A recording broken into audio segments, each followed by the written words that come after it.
প্রবেশ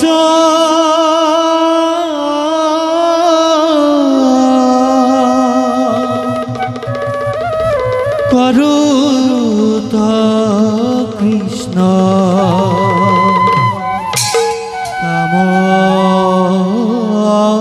কৌতি জিত জগত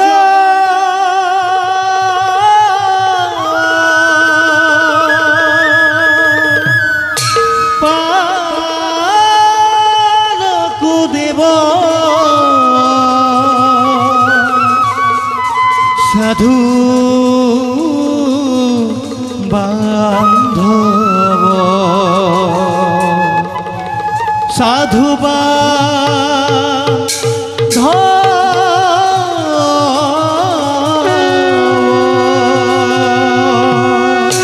প্রবেশর গীত রাখেন ধরা একতাল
আমি এই বিশ্ব ব্ৰহ্মাণ্ডৰ সৃষ্টি স্থিতি আৰু প্ৰলয়ৰ একমাত্ৰ গৰাকী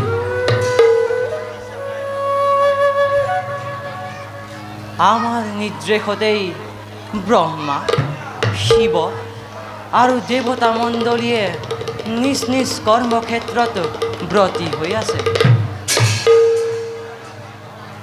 নিজ কৰ্ম পৰিহাৰ কৰি যিয়ে ইন্দ্ৰিয়গণৰ বশীভূত হৈ সৃষ্টিৰ নিয়ম উলংঘা কৰিছে তেওঁক আমি আমাৰ অস্তিত্বৰ বিষয়ে স্মৰণ কৰাইছোঁ কাৰণ আমি জগতৰ গৰাকী আমি এই কৃষ্ণ পৰম ব্ৰহ্ম স্বৰূপঞ্চ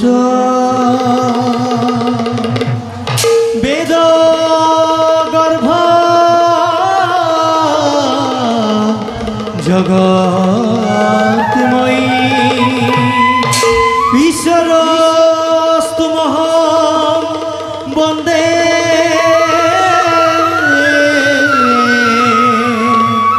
অন্তৰ্গামী নমস্তুতে।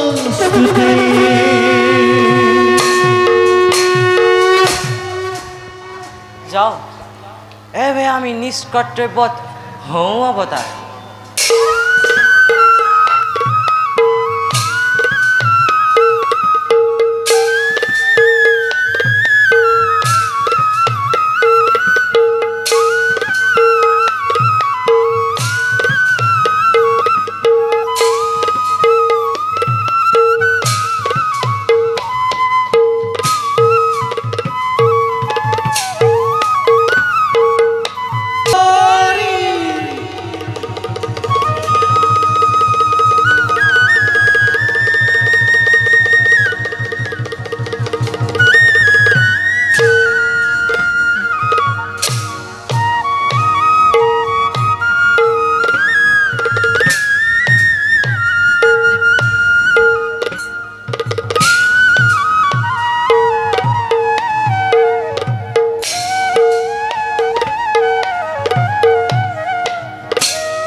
প্ৰবেশিলা সভা মাজে ৰোহিণী নন্দন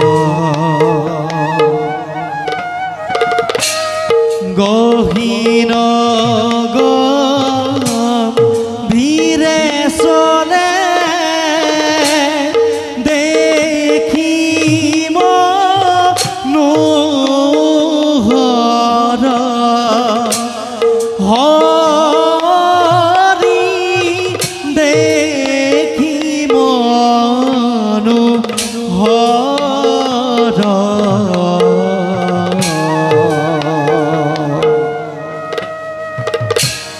গহীন গম্ভীৰে চলে দেখি মনোহৰ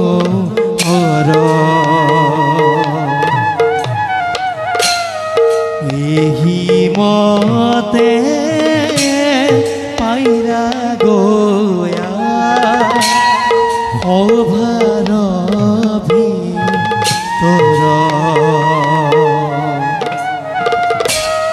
ৰাম হৰি ৰাম হৰি বুলানি ৰন্তৰ হৰি বুলানি ৰন্তৰ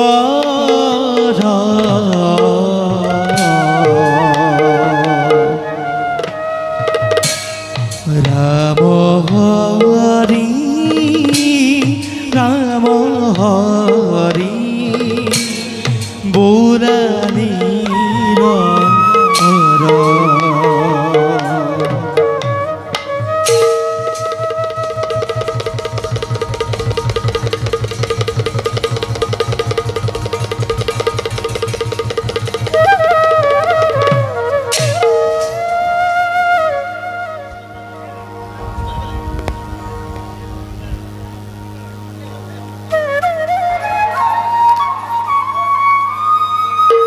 দাদা দাদা হাই কৃষ্ণ, কোৱা দাদা। তুমি এই বিশ্ব ব্ৰহ্মাণ্ডৰ গৰাকী জগতপতি নাৰায়ণ কৃষ্ণৰূপে পৃথিৱীত অৱতাৰ ধৰিছা, আৰু ময়ো মোৰ অনন্তৰ দেহ ত্যাগ কৰি হলধৰ ৰামৰূপে অৱতাৰ ধৰিছোঁ এই পৃথিৱীত। এই পুণ্যভূমি ভাৰতত ৰাম কৃষ্ণ ৰূপে আমাক সকলোৱে জানে। সত্য কথা দাদা। ভূমিভাৰ হৰণৰ বাবে যুগে যুগে নানা ৰূপে পৃথিৱীত মই হওঁ অৱতাৰ। কিন্তু ভাই, ইতিমধ্যে গোকুলত আমি শিশুলীলা কৰি দুৰাচাৰ কংস মামাৰ অনুচৰবোৰক নিধন কৰি কিন্তু এতিয়াও জীৱিত আছে কংস মামা। তেওঁক অচিৰতে বধ কৰি অন্ধকাৰ পোতাশালৰ পৰা পিতা বসুদেৱ আৰু দৈৱকী আইক মুকলি কৰি অনাৰ কথা তুমি বাৰু কি চিন্তা কৰিছা? কৰ্মফল দাদা, পূৰ্বজন্মৰ কৰ্মফলৰ বাবেই বন্দী আজি জনক জননী মথুৰাৰ অন্ধপোতাশালত। কৰ্মফল নহয় কৃষ্ণ, এয়া ষড়যন্ত্ৰ। অত্যাচাৰী মামাক অচিৰতেই বধ কৰিব লাগিব। ধৈৰ্য হা দাদা, কংসক এতিয়াই বধ কৰিলেই আমাৰ পৰিকল্পনাই ব্যৰ্থ হ'ব। আৰু কিমান দিন অপেক্ষা কৰিব লাগিব কৃষ্ণ? বেছি দিন নালাগে দাদা। কংসক বধ কৰাৰ আগতেই আমি শান্তিপনী গুৰুৰ গৃহত ব্ৰহ্মচৰ্যৰ ব্ৰত ধৰি শিক্ষা লাভ কৰিব লাগিব। কি ক'লা কৃষ্ণ? আমি গুৰু গৃহত থাকিব লাগিব, তাকো ব্ৰহ্মচৰ্য ব্ৰত ধৰি? পাহৰি নাযাবা দাদা, কৃষ্ণ মৰ্ত্যৰ মানৱক সৎ পথ দেখাবৰ বাবেই আমাৰ অৱতাৰ নহয় জানো? তোমাৰ কথা মই একো বুজিব পৰা নাই কৃষ্ণ। বুজিবা দাদা, মোৰ উদ্দেশ্যৰ কথা সোনকালেই বুজিবা। ইতিমধ্যেই গুৰুগৃহত পঞ্চ পাণ্ডৱে শিক্ষা লাভ কৰিলেই দাদা। পঞ্চ পাণ্ডৱৰ লগত আমাৰ কি সম্পৰ্ক? সম্পৰ্ক আছে দাদা। কৃষ্ণ ভূভাৰ হৰণৰ বাবেই মই যি কল্পনা কৰিছোঁ তাৰ মহানায়ক হ'ব মধ্যম পাণ্ডৱ অৰ্জুন। মধ্যম পাণ্ডৱ অৰ্জুন? অঁ দাদা, আৰু ইয়াৰ লগে লগেই আন এজন মহানায়কক গুৰু দ্ৰোণাচাৰ্যৰ হতুৱাই কক্ষচ্যুত কৰাব লাগিব। সেইজন দুৰ্ভগীয়া কোন কৃষ্ণ? সেইজন হ'ল নিশাত নন্দন একলব্য দাদা। ভাই, সঁচাই তোমাৰ অপাৰ মহিমা। এতিয়া যাওঁ ব'লা দাদা, যশোদা মাতৃয়ে নিশ্চয় আমাক বিচাৰি ফুৰিছে। ব'লা ভাই।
তথাপিতো ঘূৰি যাবৰ ইচ্ছাই হোৱা নাই।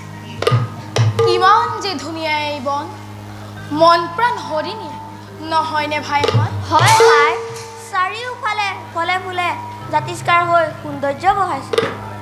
মোৰ মনত এনেকুৱা লাগিছে গোটেই জীৱন যেন ইয়াতে পাৰ কৰিম। হ'ব হ'ব, তোমালোকে অৰণ্যত গুণগান গাই থাকিব নালাগে। আমি যি উদ্দেশ্য লৈ আহিছোঁ তাক সাধন কৰা। ঠিক কৈছা ভাই, মোৰো একমত। আজি আমি কি খেল খেলিম? হয়, আজি আমি কি খেল খেলিম? মোৰ বোধেৰে এই অৰণ্যত আজি আমি লক্ষ্য স্থিৰ খেলাটোৱে উচিত খেল হ'ব। ভাল হ'ব, ভাল হ'ব। উত্তম ভাইহঁত, তেনেহ'লে ভাই তুমিয়েই প্ৰথমে আৰম্ভ কৰা। চোৱা ভাইহঁত, সৌ আম বৃক্ষ আগত থকা অকলশৰীয়া আমটোৱে হওক আমাৰ লক্ষ্য। চোৱা, মই আমটো মাটিত পেলাম।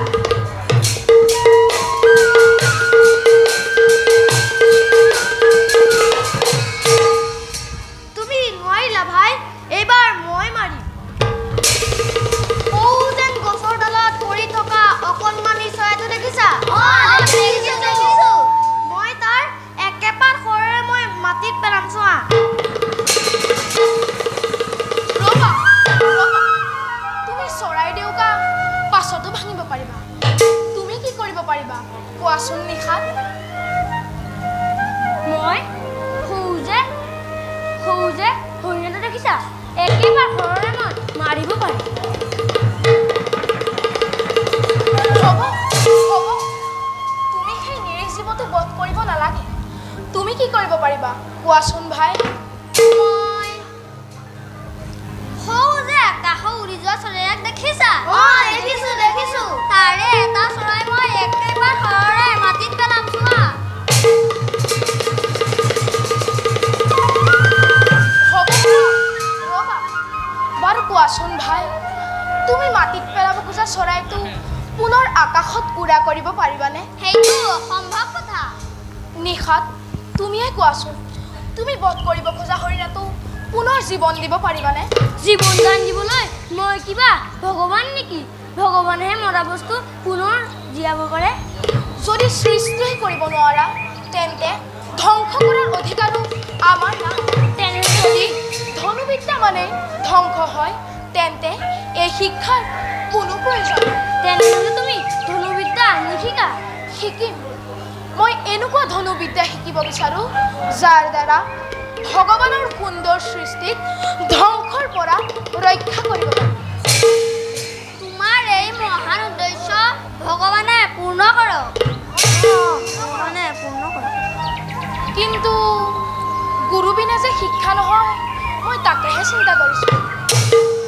একলব্য, মোৰ পিতৃয়ে কৈছে হস্তিনাপুৰৰ ৰাজপুতসকলক গুৰু দ্ৰোণাচাৰ্য শিক্ষাদান কৰিছে। তুমি তখতাচললৈ গৈ শিক্ষা গ্ৰহণ কৰাটো ভাই মতে উচিত হ'ব। ভাই ঠিকে কৈছে, তুমিও তেখেতৰ ওচৰলৈ যাত্ৰা কৰা। তুমি ঠিকেই কৈছা ভাই। ভাইহঁত, মই অচিৰেই ধনুৰ্বিদ্যা শিকিবৰ বাবে আচাৰ্য দ্ৰোণৰ সমীপে কৰিম যাত্ৰা।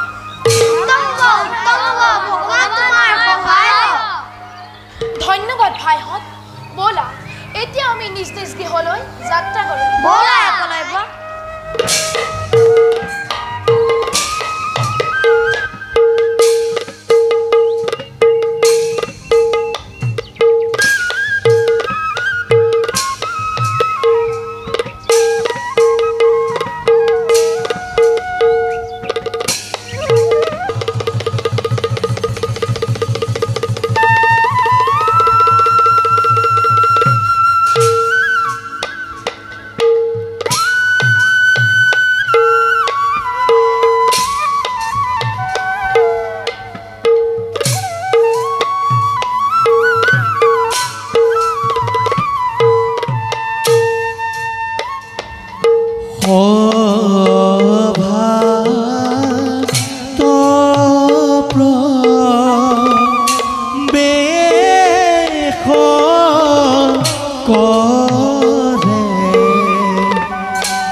একলব্য মাতা য়াৰী পুত্ৰ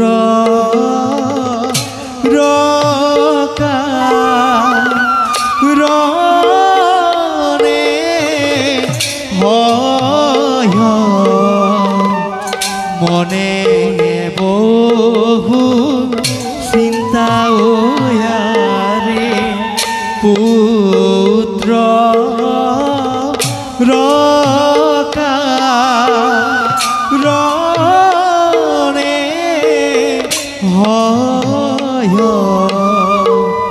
মনে বহু চিন্তা ওয়ারে শিশু মতি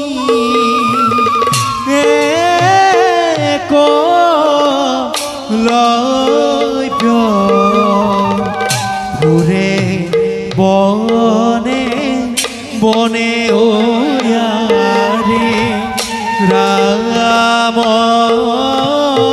হরি রাম হরি বোলা সর্বজন ওয়ারে রাম হরি রাম হরি বোলা সর্বজনে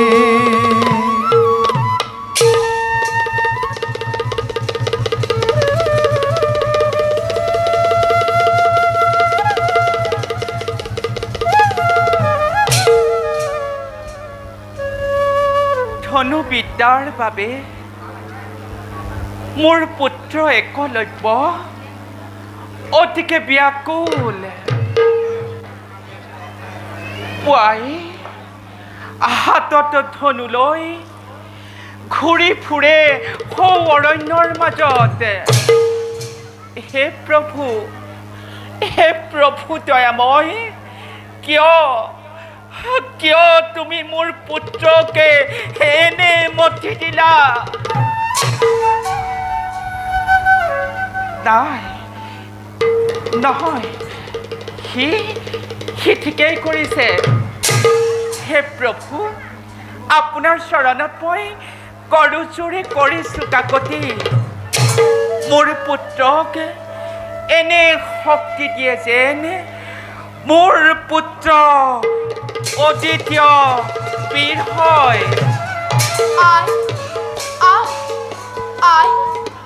মোৰ প্ৰণাম গ্ৰহণ কৰা বাছা বাছা তোৰ বাবে মই চিন্তিত হৈ আছো নকৰিবা চিন্তা মোৰ বাবে বাছা নহয় কোমল দেহা মোৰ তুমি ভবাৰ দৰে বাছা ধনুৰ বিদ্যা লাভৰ নিমিত্তে যাব খোজো মই হস্তিনাপুৰলৈ এই মুহূৰ্তত সেয়েহে মাতৃ বিদায়ৰ বাবে আহিছো মই তোমাৰ সমীপত বাছা তই এইবোৰ কি কৈছ বাছা নহয় বাছা মই একো বুজিব পৰা নাই তই মোক ভালদৰে বুজাই ক বাছা শুনা মাতৃ হস্তিনাপুৰৰ শিক্ষাগুৰু দ্ৰোণাচাৰ্যৰ কাষে ধনুৰ বিদ্যা লাভৰ নিমিত্তে যাব খোজো মই গুৰুৰ সমীপে পূৰ্ণ কৰা মোৰ মনৰ বাঞ্ছা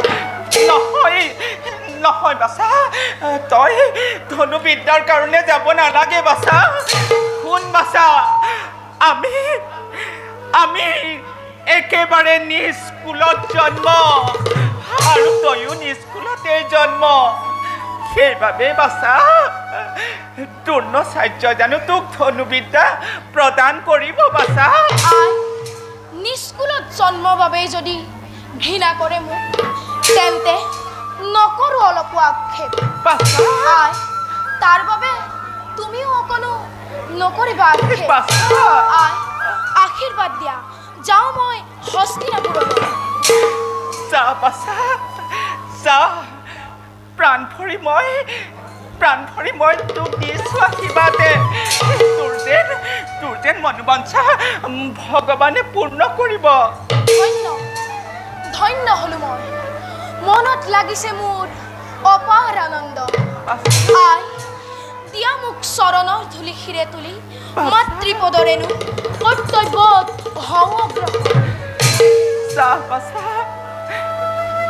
প্ৰাণ ভৰি মই তোক দিছোঁ আশীৰ্বাদে তোৰ যেন মনোবাঞ্ছা পূৰ্ণ হয় বাছা তোৰ যেন মনোবাঞ্ছা পূৰ্ণ হয় ধনুৰ বিদ্যা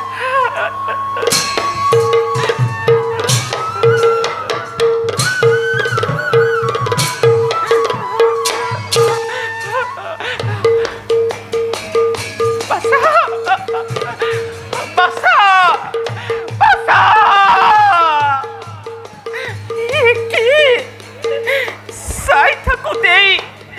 চাই থাকোঁতেই মোৰ বাচ্ছা মোৰ পৰা আঁতৰি গুচি গ'ল হে প্ৰভু দয়াময় তোমাৰ চৰণত মই কৰিছো প্ৰাৰ্থনা মোৰ পুত্ৰৰ যেনে মনোবাঞ্ছা পূৰ্ণ কৰা মোৰ পুত্ৰৰ যে মনোবাঞ্ছা পূৰ্ণ কৰিবা প্ৰভু মোৰ পুত্ৰৰ মনোবাঞ্ছা